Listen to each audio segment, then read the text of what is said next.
Okay. Sorry, just on mic levels. Hello. Do you know how to work this thing? We're almost ready. Setting up the microphone. Does sound better. We lost our pen. We're good. We're good. The panel has temporarily taken leave of absence. You know what?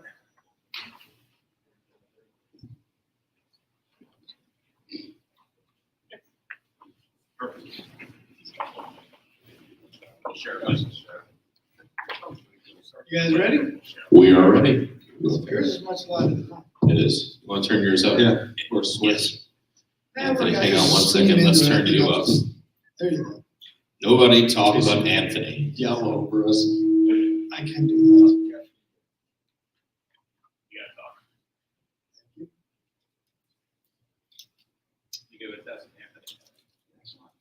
Testing 1, 2, 3. That's good. Perfect. All right, so the last panel for the 2022 Casino Esports Conference is related to starting organizations. And I'll talk a little bit about that because I've done a couple of esports organizations. And there's a lot of different kind of things related to starting an organization. You guys agree with the one? Hard. Starting an organization for esports is something that can be as easy as just getting a bunch of groups of guys together to play some games. But starting an organization that's related to esports wagering and casinos is a very different thing. So right now we're working out the process of how esports leagues and organizations will work with casinos. There are different kinds of organizations that you could arrange for, that we're gonna need created for the casino industry. They include wagering leagues, leagues that are similar to bowling leagues, where people, whether they're local or national or throughout the country or regional, can participate on a regular basis on esports events that they can wager head-to-head, or they can wager, or if we have a collection of records, people can wager on them. There are wagering leagues that could meet on a monthly basis based on participating online, and then you meet in person. Right now, all those processes are being determined. But I think for the sake of this last panel, because we want to give out as much advice to people who might be willing to come into this Atlantic City and help us create this infrastructure that we're trying to create, I'm going to throw some open questions to the panel about organizations and how they think they can contribute to what is being done here. And I'll go to Andrew first, because this is your building. I wouldn't call it that. It's under your guise. So Andrew, I can be removed at any time and thrown to the. even during the panel, that would be something I From the would, sharks. I would like to see that during the panel. That'd be interesting. So the Not tracking. Esports Innovation Center was created with the intent to advance esports technologies and organizations in Atlantic City, correct? Yes, correct. So what thought have you given, and what thought has Stockton and the organization given to supporting organizations? I know that you had mentioned bringing the Esports Trade Association here as a local hub. Can you Sure. talk more about what you want to do with that? Yeah, I mean, that was just an idea thrown out to you because I know you're heavily involved there, but they've started to build chapters across the country, in addition, obviously, to the national headquarters that's based in Chicago. But I think the chapters model is a very good model. So getting people that have any stake in the game in esports involved in some sort of ongoing conversation is great. And that's what this venue is. It's a place to facilitate those. So I would say that there's an enormous amount of work that can be done to attract companies to a market, especially when you're trying to grow a segment of the economy. And, you know, Bill, you can talk to this as well, because New Jersey has a very focused approach of going in very specific markets that they're looking to advance and coming up with a model that's a private-public partnership, right, which is what we're in right now. And the idea is to bring in companies that have a vested interest into this area in the growth and development, and find ways to support them both through tax incentives, through mechanisms of I would say workforce innovation, which is a core of what we're doing, trying to make sure that if they come into this market, that Stockton, which is building an esports program, has the skills being taught that they're looking for specifically to hire. So there's this marriage directly that they know, hey, there's a labor force right here that we can use and utilize to grow. It also requires sort of entrepreneurial people coming in with ideas on how to best merge this esports casino market. You're one of those people, right? So you see a void in the market where, hey, this is what gamers would love doing. And if we could make this happen here, this would be great for the area. There's got to be a lot of different niches out there that it might be drone racing. It might be a lot of different things that I think play right into what we're trying to do to build this entertainment base and build this experience base here. What I always get back to with gamers and gambling is they don't want an experience that's simply pouring money into a machine, watching it disappear and walking away confused. And to me, that is what a slot machine is. I don't even know when I win.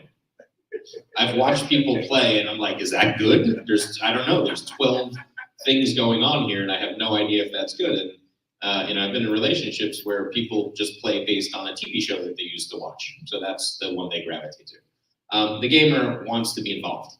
They want to have a sense of involvement, whether that's head-to-head, peer-to-peer. All these models are viable, and I'm sure the regulatory folks will be happy to look at each of them individually on their own merits and say, this makes sense, this doesn't. But it comes down to casinos have this unique place to offer that experience. And companies that are building experiences should be looking at this market to say, okay, this is where I can test it, and this is where I have 27 million tourists come in a year that would be part of this.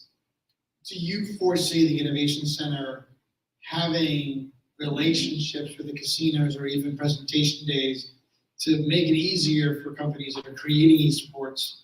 That's why we're here. Projects, Yeah, we over time, and again, I can't thank Ari and Ben enough for putting this event together because it was at my behest after the event that they ran in March. I said, even though it's short notice and 6 months turnaround, I want this in Atlantic City to get the Esports Innovation Center rolling and to start to build this conversation.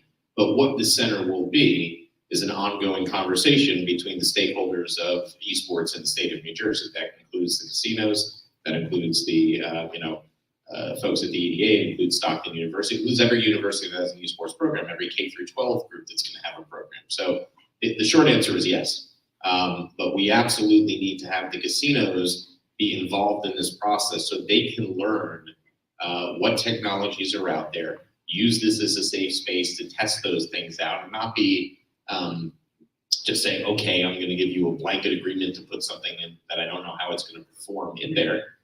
Let's bring that into this space. Let's test it out. Let's do some real life experimenting with sample groups that come in and see how it plays, and then get it onto casino floor and non-premium space, and then maybe that outperforms a slot machine because you see a different demographic coming in, or maybe they take a non-premium space that was a restaurant and turn it into a hub for esports where you can have every single week tournaments that go on, like Madden on Wednesdays and Mario Kart on Thursdays.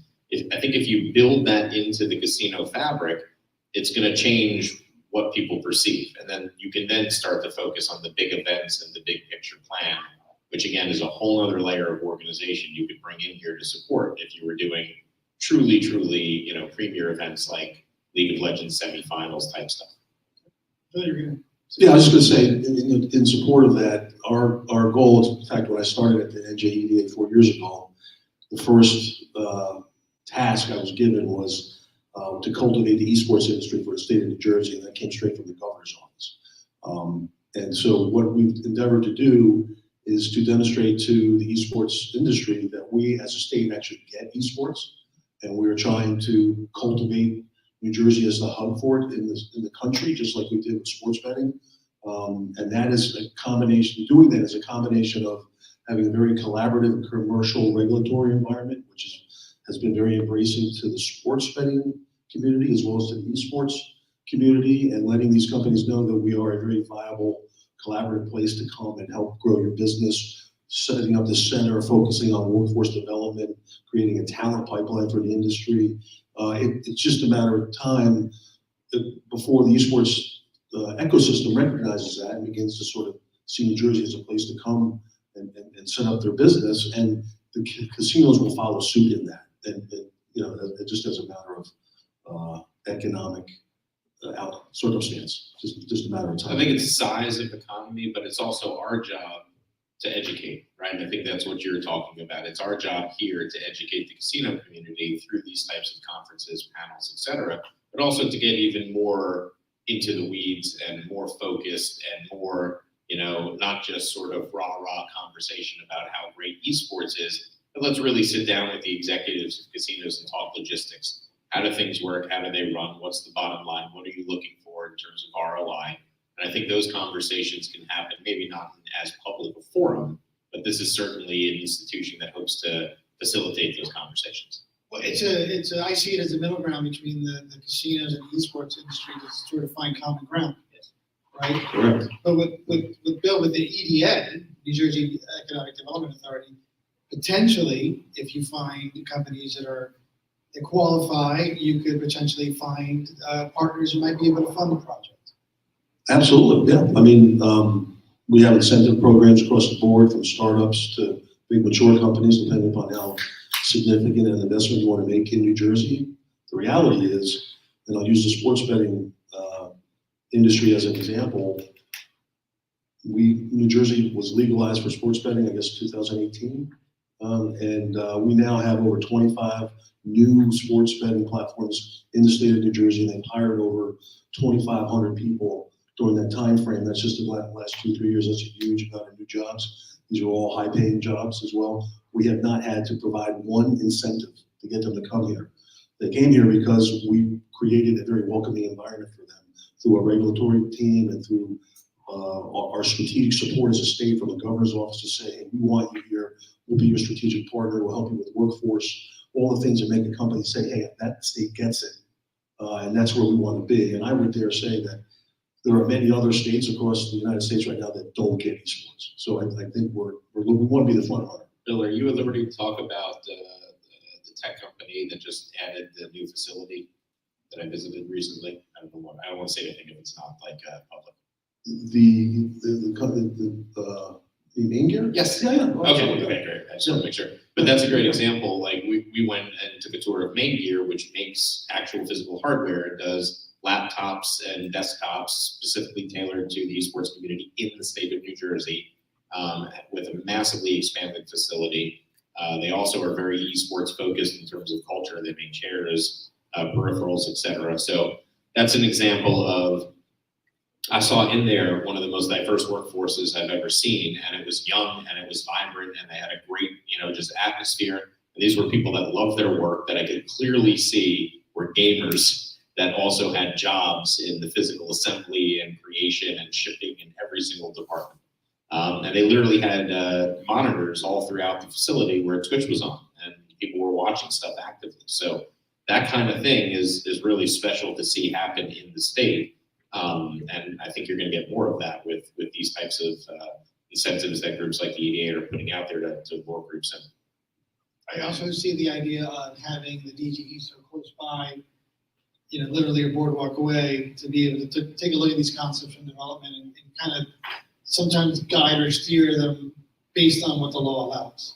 100%. And that's, we have, as a state agency, we have a huge relationship developed with, CCC and DGE, and both of them have full access to this. And this place is a think tank to kind of give ideas and to be an open forum. So the industry can come in here too, right? And it's a collaborative conversation. I think they did an amazing job. We're going to use it quite a bit. Yeah, I think it's, but it's imperative that they're a part of this process because sometimes regulation seems scary, but really what it does is advances a business, it legitimizes a business, and it also opens up a lot of different,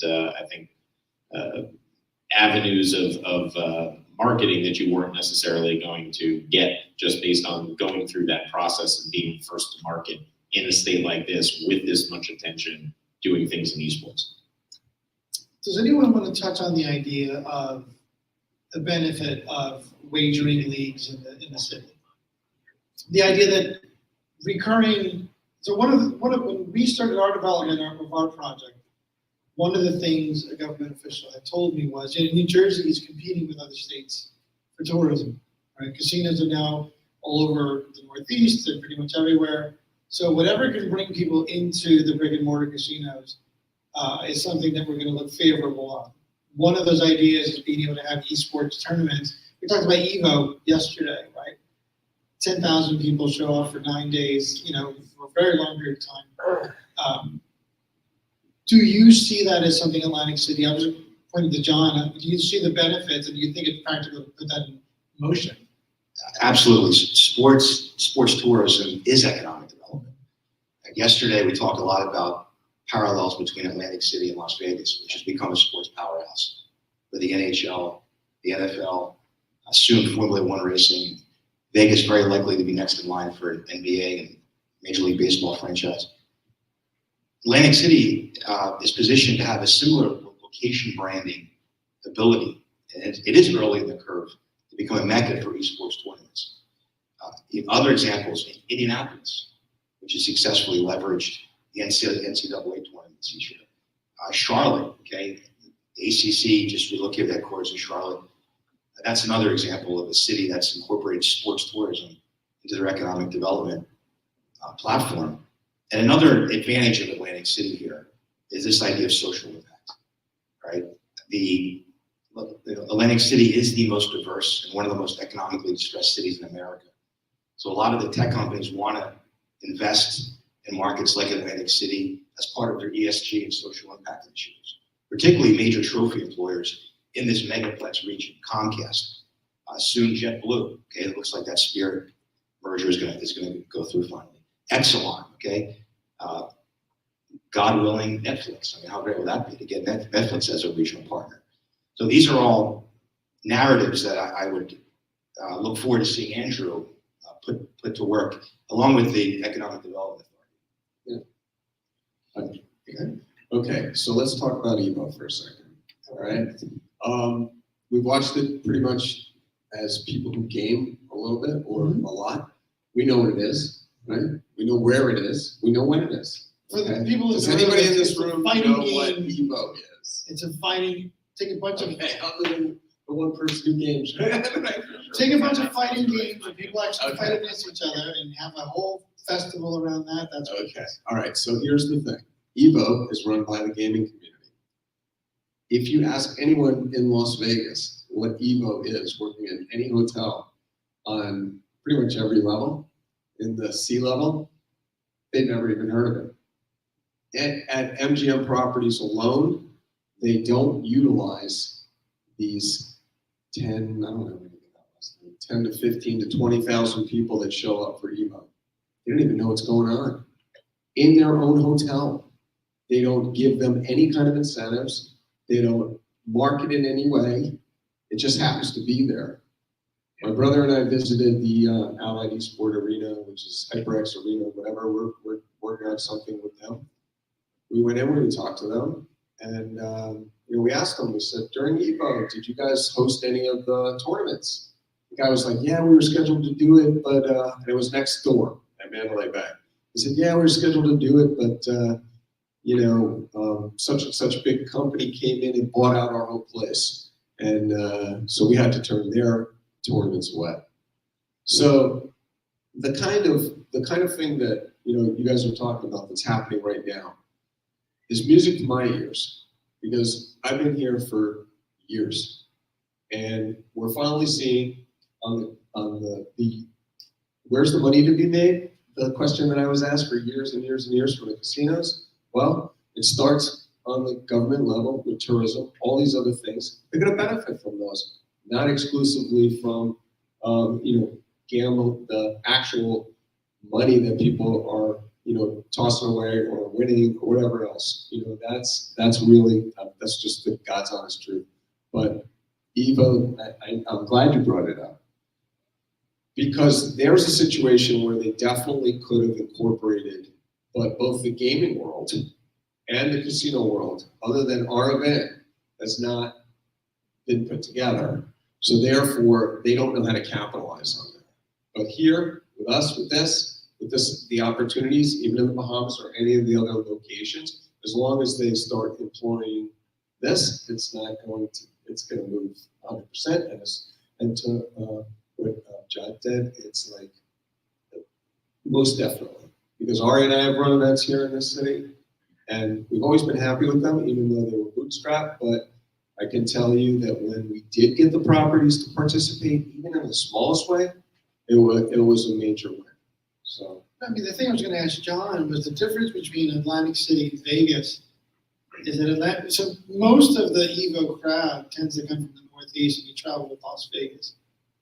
The advantage that Atlantic City seems to have, I think Evo happens once a year, that Atlantic City can host these crowds on a more regular basis than annually because of the closeness of where they're located and where the city's located. It seems to be able to support more active gaming competitions in Las Vegas. I would agree with that. The big obvious challenge is air service.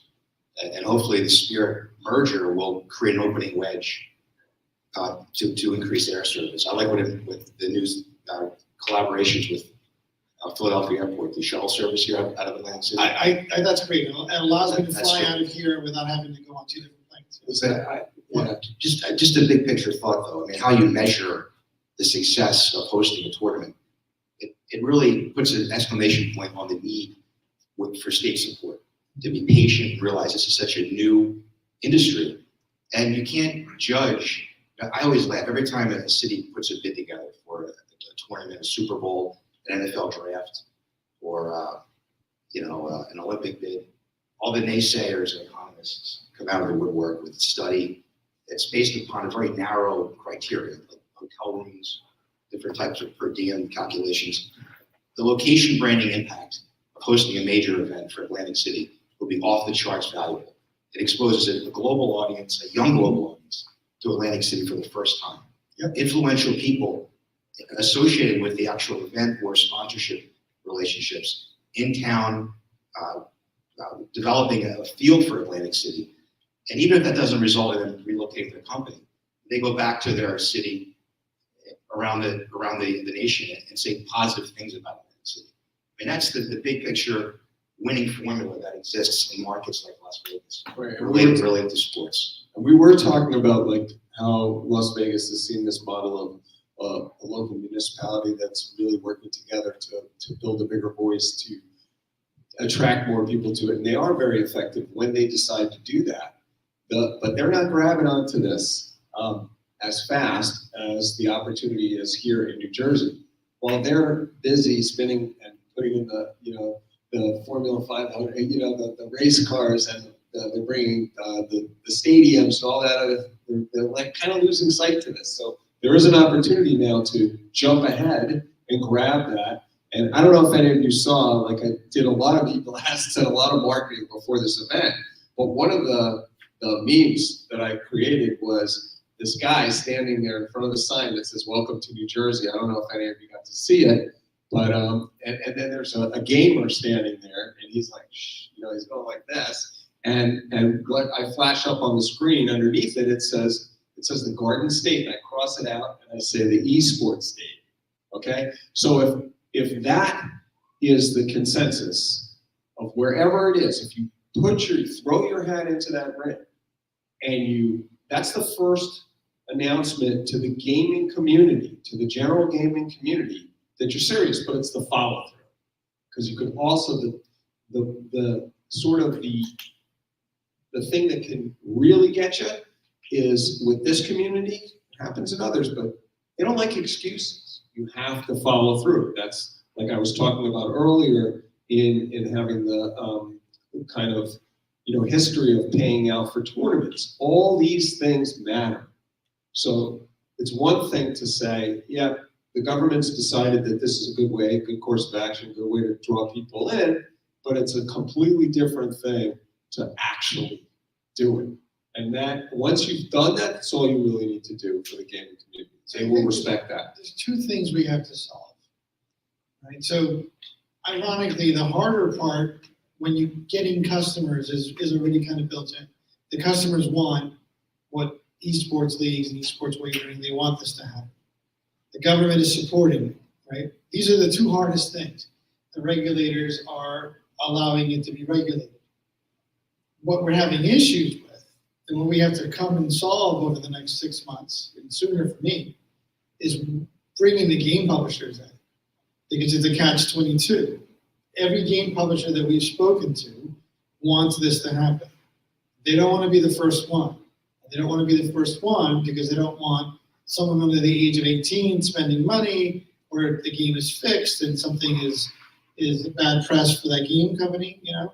So part of the issue that we have to resolve collectively, because it can't be individually, is assuring the game publishers that it is safe to have wagers on video games in the city because the government, the regulators, the industry, the casinos support it, right? And all these safeguards are built into it. Yeah, I think you probably have the only market in the country that can say that, quite honestly. So, I mean, the folks here that represent that segment of the government in New Jersey, we've used the term probably a dozen times here, considered the gold standard. Gold standard. Right, but that's because they are. Sometimes a cliche is a cliche because it's true. So they are ahead of the curve. We are having those conversations. But the publisher is a tricky thing. I think it's more about making them understand the potential down the line for what this can become rather than what this is now, which compared to their core business is meaningless. And I think the biggest thing that they're fearing is this going to affect the perception of my core business if my core business is a target market of much younger kids and I don't want focused on gambling. Now, there are games that's probably not relevant to at all, but there's definitely some where I could see a publisher being nervous. Right, but let me ask you a question. How, when the NFL, wasn't the NFL initially adverse to wagering? Every sports organization was Well, fiercely adverse for How was that resolved? It was resolved by showing them the mass economic opportunity that they're missing out on that exists internationally. Well, because it was being done anyway. People were gambling anyway. Well, but it also evolved from a technical standpoint in Europe at a very high level and a very high rate in a way that the American market could understand as these companies started to consolidate globally and you had gaming companies worldwide merge. It was like, well, why aren't we introducing what we're making money from in Europe here? So I think it became a shifted focus. And then, clearly New Jersey leading the way in terms of breaking down sports betting barriers. But the technology had a lot to do in terms of driving the ease of making all of that happen. But I do think the conversation, Anthony, that you're talking about with game publishers, this isn't going to happen in 6 months, but there's, in my opinion, a great opportunity for the companies like BetMGM, DraftKings, and FanDuel to partner with indie game studios and build esports-centered, casino-centered games so that the publisher is in on the process from day one, the data's in on the process from day one, and they're at the head of the food chain for something. Yeah. Valorant didn't exist, 5 years ago? 2 years ago. Right, 2 years ago. I mean, no. Right, but I'm saying the development of it, right? So it started 3 years earlier and then it was released and went through that whole cycle. But 5 years ago, one of the most popular esports games didn't exist. So how hard would it be for a group to build an FPS that was totally Well, it's not that it's esports-centered? hard. It's not that it's hard. It's that if you're going to entice someone, they have to be familiar with the product. They can't learn it on the spot. They can't. That's what happened with GameCo. Sure. Right. So GameCo had these games that had never seen them before. They were on the floor. People weren't familiar with it, didn't understand it, didn't play it. So at some point, I agree with what you said about, because our company's taking a stance that we're going to publish our own games and find games to publish. But it's not Call of Duty. It's not John Madden football. It's not the big games. It's not Valorant. It's There's not- no question. But again, what is the big game is constantly evolving. Now, there are franchises that are more stable. Obviously, you're talking about, some of the great examples, but Valorant is my example where it just came out of the blue, or Right, but Fortnite you do just have those publishers similar. So I think yeah. that what I'm leaning toward is the idea that part of all this is establishing security for those publishers to say, yes, somebody has our back. we're not gonna go into this and find a lawsuit because of whatever reason, something goes wrong. And something always goes wrong in everything, right? So, And it just comes down to those publishers having to look at the opportunity versus what the cost is, right? So if they look at the potential negative as far outweighing the opportunity, you're never going to get them to change their mind. But if you show, hey, not only is your perception of the negative very wrong because of all of these safeguards you mentioned, but you're missing the opportunity. The opportunity is way bigger than the potential negative. and I That's think- the narrative. And I think that's our job collectively to prove that out. Yes. And the point of GameCo and Gambling and these other ones, they did create a lot of those games in a vacuum. And I say that because I constantly told them it would be a good idea for them to bring those games in raw form to a GameCon or some kind of festival and play test them with the gamers first. Because the bigger problem was is that they created the reason why they weren't getting played was because gamers they didn't resonate with gamers. They were building these products for the casino industry to buy, not for the purpose of the gamer. They were trying to sell it to the C-level executives. But what we're talking about, even with the publishers, those guys, and it's Ari and my belief, that those guys will eventually, they will come along, but they're not the most necessary part to your point. Where if games are produced that gamers want to play, I have to go back to the thing my own quote, which is, it's the gamer, not the games, okay? Because as long as you have the offerings that they like and that they're willing to play in a community type situation or even individually, then you're not going to have the same, outcome. And the big publishers are going to have no choice but to join in the conversation because all of the play will be happening and the proof will already be for them. Because there are plenty of games out there. You don't really necessarily need to start with the premier titles. Yeah, a lot of the premier titles are already being bet on all around the world anyway.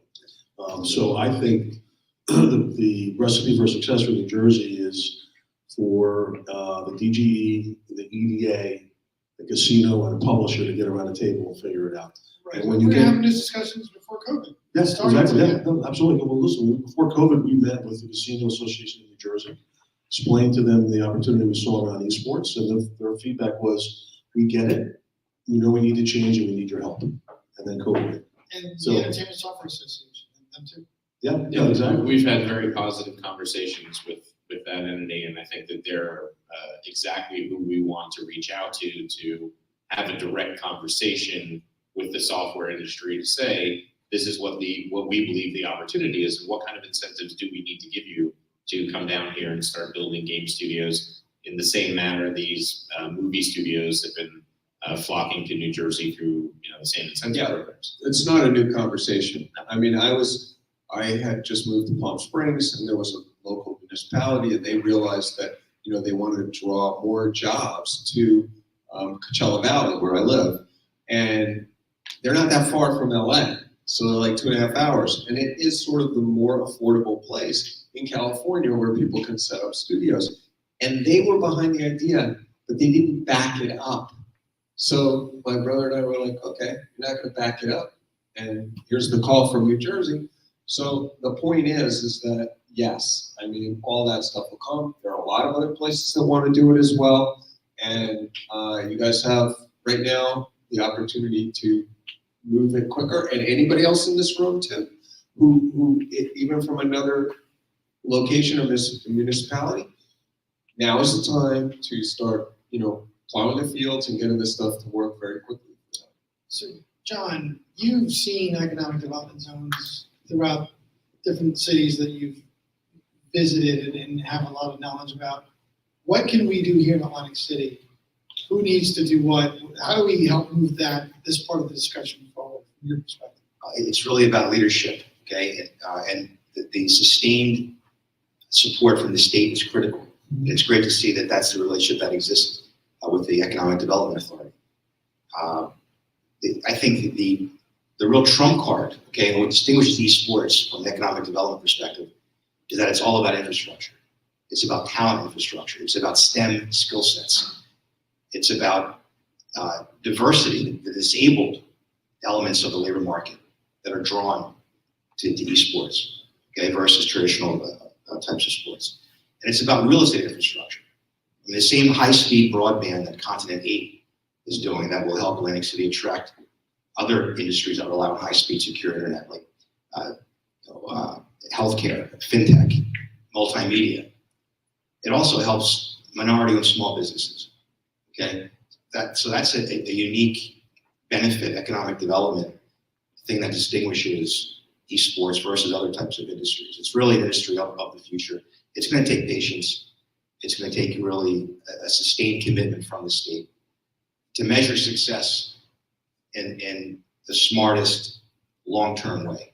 So when you say the state, you also mean the Stockton Esports Innovation Center. Yeah, absolutely. Yeah, we define esports as a resilient industry, which is where our focus is as an EDA across multiple sectors in the state, but an industry that another COVID outbreak is not going to disrupt because of the mobile nature of what you can do with esports and how it's a technology backbone sector. So the long-term viability is there. It's not going to disappear because of forces that you can't control.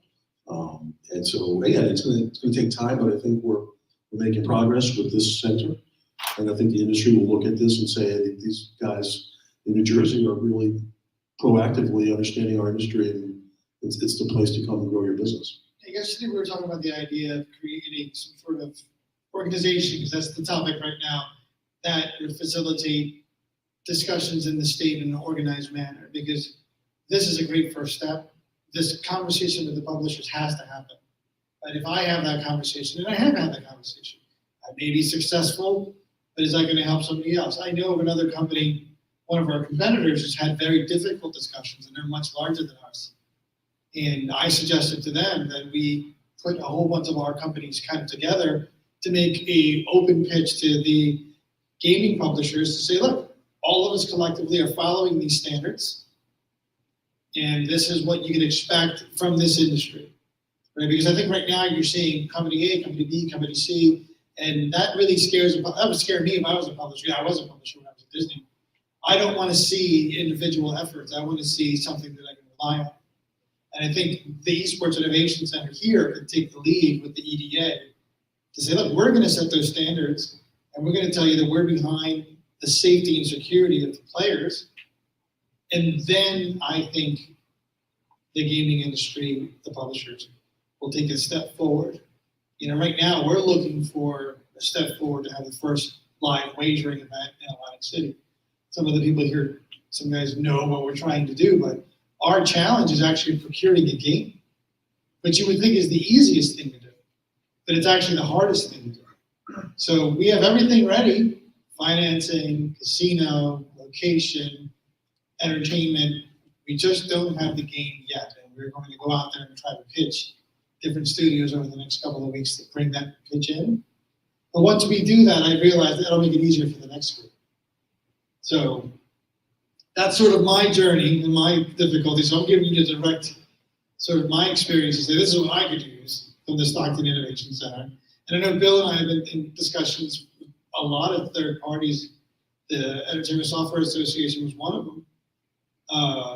But I think we probably should start that, because we did stop during COVID because everything kind of stopped. Yeah, no, I think time is right for us to look at some sort of esports commission led by the state Yes. that coalesce a lot of stakeholders in the industry and make our pitch to the publishers about why this is the right place to come to start wagering in the United States. Plus, I think the facility development and the infrastructure development that we discuss as being core to this strategy coming to fruition takes a lot more than just this office, than Stockton, and EDA. It really takes, as you said, a total commitment. And it also takes, from a strategy standpoint, saying, okay, well, is Boardwalk Hall going to be the base of our operations? Are we going to try to make that a world-class esports arena? What would that look like? Same with the Phillips Theater that's next to it. There's a multitude of issues that have to be worked out, but once that strategy gets implemented, follow through is the key. But I think if you put those pieces in place, you already have, in my opinion, I hate to throw stupid statistics out there because 20% of statistics are made up. But we already have probably 3/4 of the infrastructure in place to make this amazing. Proximity to all these casinos being together, 4 miles square radius or whatever it is around this area versus Las Vegas that's completely spread out. The fact that all these hotel rooms are here. Once there is sort of a home base for esports, we can bring those things in. And then I do believe all of these other things that you're trying to bring in terms of a constant operation ongoing, the way a casino is, right? 24 hours, 7 days a week, people are playing and generating activity. I think those parts come together, and that's what makes this city an esports city, right? It's the combination of the big events coupled with a constant activity and flow of activity and interactivity of the people that come in here that can get those experiences. They wouldn't be able to get elsewhere, right? At home, playing against their friends, etc. China has developed plans for esports cities that take into account STEM education and streaming and technology development. But I think we have all those elements here too. So those cities are being built from the ground up. I think everything's already here. One way or the other, we got them here. But I love the idea of the Esports Commission. I think we made some news on this panel. Well, it's free. Tim Sullivan talked about the public-private partnership Yeah. that this center represents and how, as a state, that's how we see economic advancement happening. And so the commission would just be the next iteration of that partnership relative to what our goals are.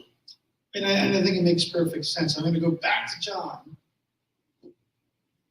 John, your experience with commissions, have you, and this is just sort of for the public at large, a little bit for me, how effective can commissions be? Be very effective. I mean, some of the most successful economic development efforts were the result of commissions being formed, policymakers, the academic institutions, and leading members of the business community. The students of economic development always talk about Kansas City's prime time campaign, right? Which was the result of the leading employers, Hallmark and H&R Block, working with the Hunt family for the Kansas City Chiefs and Ewing Kaufman, legendary owner of the Royals. And that primetime campaign was the most successful economic development campaign in history. It led a whole new wave of corporate office development into Kansas City. Similar opportunities exist here for Atlantic City based upon Stockton's role, the support of the state, and the unique geographic assets here, proximity to New York, proximity to Philadelphia, the hospitality infrastructure, the 17,000 hotel rooms, and this new remote working, live, work, play model that Atlantic City should really be competing in. And I said this yesterday, developers we work with, okay, and we work with some of the nation's top developers, private developers, are looking at Atlantic City now the way that they looked at Coney Island 15 or 20 years ago as a premier live, work, play destination. And the other big final thought there is, again, social impact. Can you tell us a little bit about Coney Island today, after that decision? Sure. I mean, Coney Island was a very beleaguered, it was the laughing stock of the New York metropolitan area. And now it's a premier place with millennials, Generation Z moving in. John Catsimatidis, the owner of WABC Radio, is doing a major development projects there. And it looks like Sunny Isles, okay, these high rises. And similar opportunities exist here in Atlantic City. This is some of the most cost-effective oceanfront real estate. And it almost sounds glib to talk about the skyline, but there's only a few skylines that are on the ocean. I mean, something as simple as that. You think about, obviously, Boston, New York / Jersey City, Miami, Atlantic City, and then that's it until Jacksonville and then Miami. So, and again, goodwill. A lot of smart people from around the country, influential people, want to see Atlantic City thrive. I drove by Coney Island 2 weeks ago, and I didn't recognize it. Really? Yeah, in terms of how great it looked. I was It's like, wow. amazingly built up. And all within 15 years.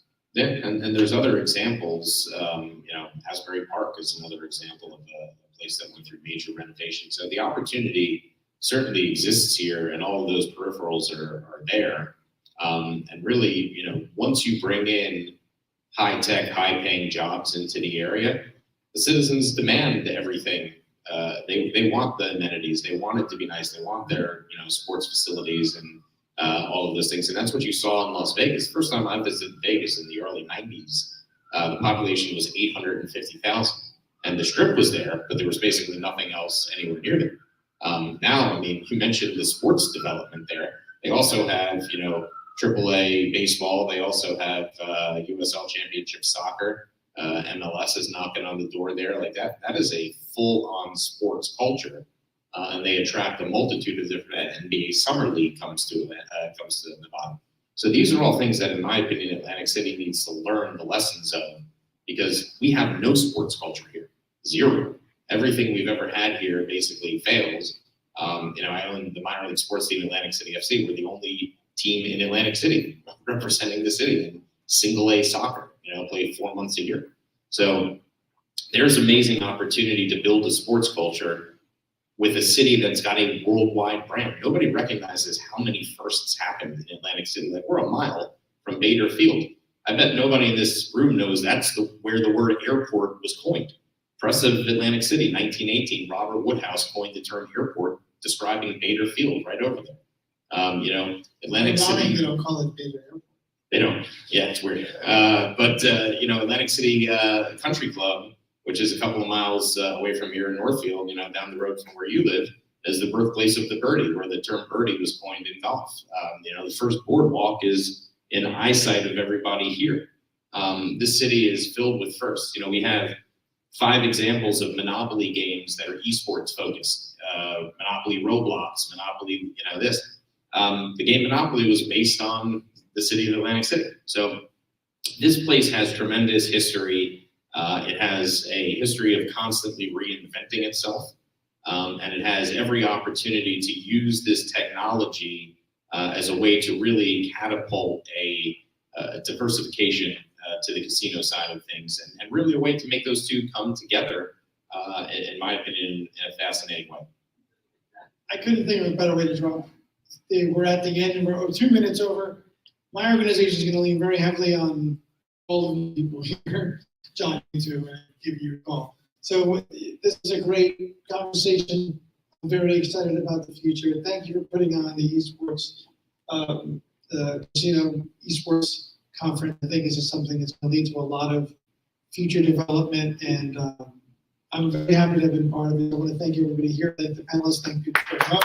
I think you're going to say some words now. Yeah, I mean, I kind of just did. That was sort of my closing remarks. I gotta take a selfie here. Take a selfie. I don't have enough selfies. You guys ready? Yep. Am I in this picture? That's all. All right, Thank so, you. All right. so I Andrew, will say a few things from the podium, just very, very quickly. First of all, before we get out of here, I just want to especially thank the EDA and Stockton University, because really, it's almost a year to the date that we first came across each other, and I felt like I was the right fit to lead this place and build a mission for the center. And I want to tell you, it's been one of the most pleasurable experiences in my life working with the team at the EDA and Stockton University as a collaborative effort. I want to thank Amon Green for coming from Green Bay, because he's been a consultant with the EIC helping us out. And, I have always said the crossover between sports and esports is huge, and there's a lot of lessons both groups can learn from each other, both from marketing, from actual play, and structure. And Amon is a testament to that. So I really want to thank him for coming. And I want to thank everybody in this room for coming too, because this was an incredibly well-attended event. We had a lot of people online that got to tune in, and I'm very grateful for you guys doing that. And Ari and Ben, especially, for all the hard work that you guys have put in over the last 6 months. So if you guys can give them a round of applause, they really worked very hard. And we plan on making this an annual event, something that builds every single year. So, we'll be knocking on doors and sending out emails as soon as this thing ends to get thoughts on how to make it better and to build it up for next year. I also want to point out to everybody that EIC is now officially open, and the way we're going to be operating is through a series of programs, classes, et cetera, and B2B opportunities that are going to come through here. So there's no set times, but if you want to reach out to me, Andrew at eic.gg or Andrew at esportsnj.org, both go to the same spot. You're welcome to email. and we can set stuff up, and we plan on doing as much in the community as humanly possible. So look forward to that. And I want to thank all of you for coming. So get home safe.